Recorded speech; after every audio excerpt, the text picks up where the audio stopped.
ఈ వీడియోలో వివిధ జంతువులు తమ ఆహారాన్ని ఎలా స్వీకరిస్తాయి మరియు అవి ఏ రకమైన ఆహారాన్ని తీసుకుంటాయో దాని గురించి మనం మాట్లాడుకోబోతున్నాం. మనం జంతువుల గురించి లేదా సాధారణంగా జీవుల గురించి మాట్లాడినప్పుడు భూమిపై అనేక రకాల జీవులు ఉన్నాయని మనకు తెలుసు. జీవులు భూమిపై జీవించడానికి సహాయపడే ప్రత్యేకత ఏమిటి? భూమిపై గాలి ఉంది. జీవులు శ్వాస తీసుకోవడానికి గాలి అవసరం. ప్రత్యేకంగా చెప్పాలంటే గాలిలో ఉన్న ఆక్సిజన్ జీవులకి చాలా అవసరము. దానితో పాటు భూమిపై నీరు కూడా ఉంది. మన శరీరాన్ని తేమగా ఉంచుకోవడానికి నీరు అవసరమని మనకు తెలుసు కదా. మన శరీరంలో దాదాపు 70% భాగం నీటితోనే తయారైంది. కానీ అన్ని జీవులకు అత్యంత అవసరమైన ముఖ్యమైన విషయం ఆహారం. ఆహారం లేకపోతే మనకు జీవించడం చాలా కష్టమవుతుంది. ఇప్పుడు ఆహారం యొక్క ప్రాముఖ్యతను అర్థం చేసుకోవడానికి ఒక పాఠశాలకి వెళ్ళే బాలుడిని ఉదాహరణగా తీసుకుందాం. ఇప్పుడు అతన్ని నువ్వు ప్రతిరోజు చేసే పనులేమిటి అని అడిగామనుకోండి, అతడు బహుశా ఇలా చెబుతాడు: నేను ప్రతిరోజు ఉదయం పాఠశాలకు వెళ్తాను. ఆ తర్వాత నేను పాఠశాల బస్సులోనే ప్రయాణిస్తాను. పాఠశాల బస్సులోనే ఇంటికి తిరిగి వస్తాను. ఇంటికి వచ్చిన తర్వాత నా ఇంటి పనులు అంటే హోంవర్క్ అనేది చేసుకుంటాను. హోంవర్క్ పూర్తయ్యాక ఆడుకోవడానికి వెళ్తాను. ఇది మనుషుల జీవితానికి సంబంధించిన చాలా సులభమైన ఉదాహరణ. కానీ ఇప్పుడు జిరాఫీలు, ఏనుగులు లేదా పక్షులు వంటి జంతువుల గురించి ఆలోచించండి. అవి కూడా వివిధ పనులు చేస్తాయా? ఆ పనుల్లో పాఠశాలకు వెళ్ళడం, ప్రయాణించడం లేదా హోంవర్క్ చేయడం ఇలాంటివి ఉండవు కదా. దానికి బదులుగా అవి చుట్టూ తిరగడం చేస్తాయి, కదలికలో ఉంటాయి. అవి ఒకే చోటు నుండి మరో చోటుకు వెళ్తూ ఉంటాయి. అవి ఆహారం కోసం, ఆశ్రయం కోసం, తమను తాము రక్షించుకోవడానికి చుట్టూ తిరుగుతూ ఉంటాయి. కాబట్టి అన్ని జీవులకు ఆహారం అనేది అత్యంత అవసరం అవుతుంది. ఎందుకంటే ఈ అన్ని కార్యకలాపాలు చేయాలి అంటే వాటికి శక్తి, ఎనర్జీ అనేది అవసరం అవుతుంది. అయితే ఈ శక్తి ఎక్కడి నుంచి వస్తుంది? మనం తినే ఆహారం నుండే. అందుకే అన్ని జీవులు జీవించడానికి ఆహారం అవసరమని మనకు తెలుస్తుంది. ఇక్కడ చెప్పేదేమిటంటే ఆహారం మన శరీరాన్ని నడిపించే ఇంధనం లాంటిది. ఎందుకంటే ఆహారం అనేది శరీరం పెరుగుదలకు మరియు వివిధ మరమ్మతుల కోసం, అలానే శక్తిని ఇవ్వడానికి, ఇంకా అభివృద్ధి చేయడానికి ఉపయోగపడుతుంది.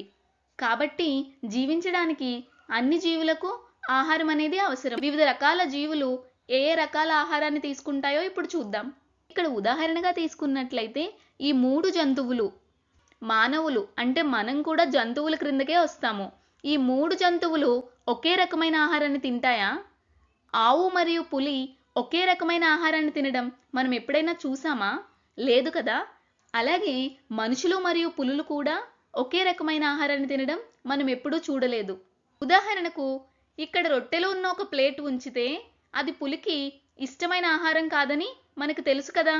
అందుకే ఈ సందర్భంలో మనం గమనించాల్సింది ఏమిటంటే 3 జంతువులు కలిపితే ఈ అన్ని ఆహారాల్ని తింటాయి, కానీ అవి ఒకే రకమైన ఆహారాన్ని తినవు.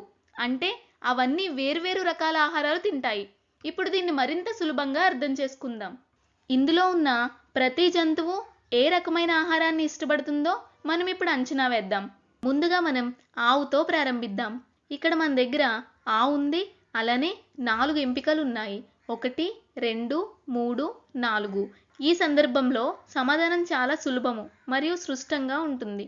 ఈ 4 ఎంపికల్లో ఏ రకమైన ఆహారాన్ని తింటుంది? ఆవు జింకను తినదు. దానికి బదులుగా ఆవు గడ్డిని తినడానికే ఇష్టపడుతుంది. మొక్కలు తినడానికి కూడా ఎక్కువ ఆసక్తి చూపుతుంది. అదేవిధంగా కొన్నిసార్లు ఆవు పొడిగడ్డిని లేదా ఎండుగడ్డిని తింటూ ఉండడం మనం చూస్తూ ఉంటాము. ఇప్పుడు తర్వాత ఉదాహరణకు వెళ్దాము. ఇక్కడ పులి అనేది ఉంది. అలానే ఇక్కడ 3 రకాలైన ఆహారాలు ఉన్నాయి. టాకోలు, అలానే జింక కూడా ఉంది. ఈ 3 ఎంపికలలో పులి ఏం తింటుందో మనకి స్పష్టంగా తెలుసు. పులి ఖచ్చితంగా జింకనే తింటుంది లేదా ఇతర జంతువుల మాంసాన్ని ఆహారంగా తీసుకుంటుంది. పులి సాధారణంగా ఈ జంతువులను వేటాడి చంపి తింటుంది. ఇప్పుడు మనుషుల విషయానికి వస్తే మనం ఎక్కువగా వండిన ఆహారాన్ని తినడానికే ఇష్టపడతాము. మనం తినే ఆహారము మొక్కల నుండి, అలానే జంతువుల నుండి కూడా వస్తుంది. కొంతమంది మాంసం తినడానికి ఇష్టపడతారు. అలానే గుడ్లు, పాలు కూడా తింటారు కదా. ఇవన్నీ జంతువుల నుంచి వచ్చే ఉత్పత్తులే. కాబట్టి ఈ సందర్భంలో మనం స్పష్టంగా గమనించాల్సిన విషయం ఏమిటి? వర్గీకరణ అనేది అవసరము. అన్ని జీవులు ఒకే రకమైన ఆహారాన్ని తినవు. అవి వేర్వేరు రకాల ఆహారాలను తింటాయి. అన్నీ చివరికి ఒకే లక్ష్యానికి సంబంధించినవే కదా. అందుకే జీవులు, ముఖ్యంగా జంతువులు, వాటి ఆహారపు అలవాట్ల ఆధారంగా వర్గీకరించబడతాయి. ఇక్కడ జంతువులను ప్రధానంగా 3 వర్గాలుగా విభజించవచ్చు. 1 శాకాహార జంతువులు, హెర్బివోర్స్ అంటారు. 2 మాంసాహార జంతువులు, కార్నివోర్స్ అంటారు. 3 సర్వభక్షకులు లేదా సర్వాహారులు, ఓమ్నివోర్స్ అని కూడా అంటారు. శాకాహార జంతువులు, హెర్బివోర్స్. ఈ జంతువులు కేవలం మొక్కలను మాత్రమే ఆహారంగా తీసుకుంటాయి. శాకాహార జంతువులకు సాధారణ ఉదాహరణగా జీబ్రాను చెప్పుకోవచ్చు. ఇంకా జింక మరియు కుందేలు కూడా శాకాహార జంతువులకు ఉదాహరణలే.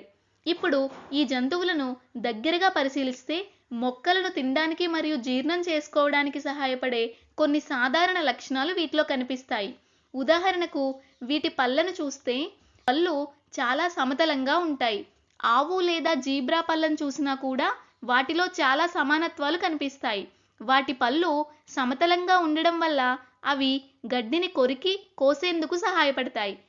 దీంతో పాటు నమలడానికి మరియు ఆహారాన్ని మెత్తగా చేయడానికి సహాయపడే ప్రత్యేకమైన పళ్ళు కూడా వాటికి ఉంటాయి. శాకాహార జంతువులకు మొక్కల ఆధారిత ఆహారాన్ని జీర్ణం చేసుకునేలా శరీర నిర్మాణం అనేది ఉంటుంది. ఇక్కడ ఆసక్తికరమైన విషయం ఏమిటంటే శాకాహార జంతువులు తరచుగా పులులు, సింహాలు వంటి మాంసాహార జంతువులకు ఆహారంగా మారుతుంటాయి. వీటి కళ్ళను గమనిస్తే అవి తల యొక్క 2 వైపులా ఉంటాయి. దాంతో వాటికి విస్తృతమైన దృష్టి లభిస్తుంది. ఏవైనా దాడి చేయడానికి వస్తే ముందే గుర్తించి తమను తాము రక్షించుకునే అవకాశం ఉంటుంది. ఇప్పుడు తర్వాత వర్గం మాంసాహార జంతువులు, కార్నివోర్స్ అంటారు. ఈ జంతువులు ఇతర జంతువులను మాత్రమే ఆహారంగా తీసుకుంటాయి. పులులు, సింహాలు, చిరుతలు, చీతాలు ఇవన్నీ మాంసాహార జంతువులకు ఉదాహరణలే. ఈ జంతువులకు మాంసాన్ని చీల్చి తినడానికి సహాయపడే పదునైన పళ్ళు ఉంటాయి. వాటి కళ్ళను గమనిస్తే అవి ముఖం ముందు భాగంలో ఉంటాయి. దీనివల్ల అవి తమ ఆహారాన్ని లేదా వేటను సులభంగా గుర్తించగలుగుతాయి. అలానే వీటికి బలమైన కాళ్ళు ఉంటాయి. అవి తమ ఆహారాన్ని వెంబడించి వేటాడడానికి సహాయపడతాయి. ఇప్పుడు చివరి వర్గం సర్వభక్షకులు లేదా సర్వాహారులు, ఓమ్నివోర్స్ అంటారు. ఈ జంతువులు మొక్కలు మరియు జంతువులను రెండింటినీ ఆహారంగా తీసుకుంటాయి. సర్వభక్షకులకు ఉదాహరణగా మానవులను చెప్పుకోవచ్చు. మనుషుల్ని తప్పిస్తే ఎలుగుబంట్లు, కోళ్లు వంటి జంతువులు కూడా సర్వాహారులే. ఇవన్నీ సర్వాహార జంతువులకు ఉదాహరణలే. ఈ జంతువులన్నింటికీ విభిన్న రకాల పళ్ళు ఉంటాయి.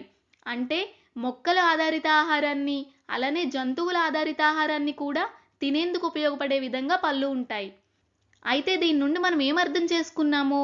ఇక్కడ 3 వర్గాలుగా ఉన్నాయి జంతువులు అనేవి: శాకాహారులు, మాంసాహారులు, సర్వభక్షకులు లేదా సర్వాహారులు.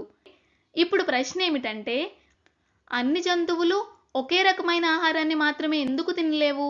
వాటికి వేర్వేరు రకాల ఆహారం ఎందుకు అవసరము? ఉదాహరణకు అన్ని జంతువులు కేవలం మొక్కల్నే తింటాయని అనుకుందాం. అన్ని జంతువులు కేవలం మొక్కల్నే తింటే ఏమవుతుంది? అప్పుడు ఏ సమస్య వస్తుంది? మనకున్న జంతువుల సంఖ్య అనేది చాలా ఎక్కువ ఉంటుంది. అవి లక్షల్లో కాదు, మిలియన్లో ఉంటాయి. అన్ని జంతువులకు ఆహారం అందించడానికి భూమిపై అంతగా మొక్కలుండవు. అలానే కొన్ని జంతువులు కేవలం మొక్కల్ని మాత్రమే తింటే జీవించలేవు కూడా. ఎందుకంటే వాటి శరీర నిర్మాణం మొక్కలను జీర్ణం చేసుకునేలా ఉండదు. అందుకే ఈ సందర్భంలో మనం గమనించేదేంటంటే వేర్వేరు జంతువులు వేర్వేరు రకాల ఆహారాలను తినే అలవాటు కలిగి ఉంటాయి.